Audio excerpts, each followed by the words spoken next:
आपको पूर्णमासी तब समझ में आएगी जब आप अमावस्या के दिनों को जानेंगे। वो हमारे को गोलियों से भूनते रहे और हम बिरयानी खिलाने चले रहे। यानी आप अपीजमेंट में मिठाई पे मिठाई खिलाते चले गए और वहां से बम और गोलियां चलती रही। ये तो वही हुआ कि जिसने जो मुजरिम था वही जज बन करके हमसे पूछने बैठ गया। मुंबई ट्रेन बम ब्लास्ट 11 जुलाई 2006। इंडियन मुजाहिदीन लश्कर तौबा और उन्होंने इंडियन मुजाहिदीन ने लश्कर तौबा के साथ सहयोग करके इसको अटैक को किया। How many killed?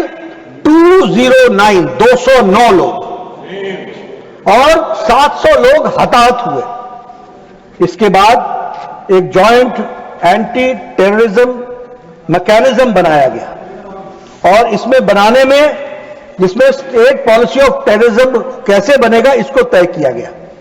और यह मैकेनिज्म 2 महीने बाद इसकी मीटिंग हुई और 7 महीने बाद इसकी दूसरी मीटिंग हुई। No action was taken.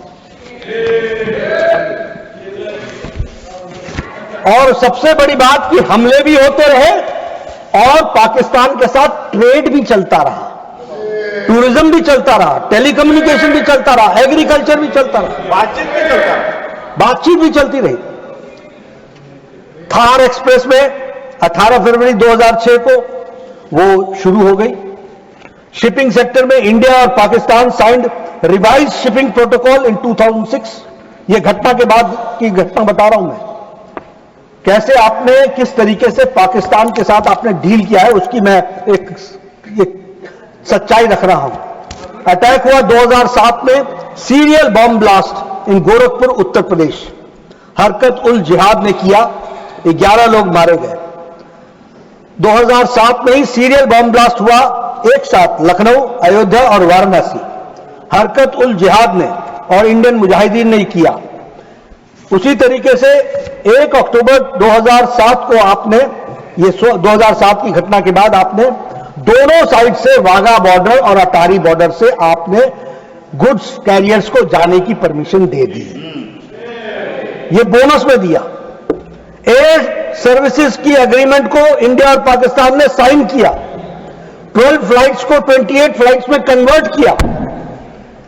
आप सिर्फ अपीज करते रहे और कहीं भी टेरर के नाम पर आपने प्रेशर नहीं पाकिस्तान पर दिया। ये मैं इसलिए आपको ये याद दिलाना चाह रहा हूं क्योंकि आपको पूर्णमासी तब समझ में आएगी जब आप अमावस्या के दिनों को जानेंगे कि आज मोदी जी की गवर्नमेंट ने क्या क्या किया है, किस तरीके से एक्शन लिया है, इस बात को समझेंगे।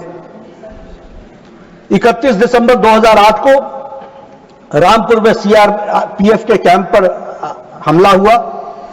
वहां एक शहाबुद्दीन नाम का एक आतंकी जो पकड़ा गया था, लाइफ कन्विक्ट था, उसको उत्तर प्रदेश की सरकार ने छुड़ाने के लिए तय किया और छुड़ाने के ऑर्डर दिए। इलाहाबाद हाई कोर्ट ने मना किया, you can't do it. Appeasement की हद कहां तक पहुंच गई यह भी हमको समझ लेना चाहिए। जयपुर का बॉम्ब ब्लास्ट 13 मई 2008, place of attack multiple locations in Jaipur. Indian Mujahideen इसमें इन्वॉल्व थी। 71 people were killed and 185 injured। और इसके बाद क्या हुआ? 2008 में इंडिया और Pakistan agreed on a set of specific Kashmir specific confidence building measures। हम confidence building measures पर चले रहे, वो हमारे को गोलियों से भूनते रहे और हम बिरयानी खिलाने चले रहे।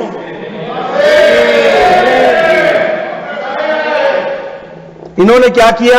उसके बाद triple entry permit to cross LOC इसकी इजाजत दी। This has happened after this Jaipur incident. Simplification of the procedures of getting the permit which takes at least 2 years, otherwise वो 2 years लगता है, उसको सिंप्लीफाई किया।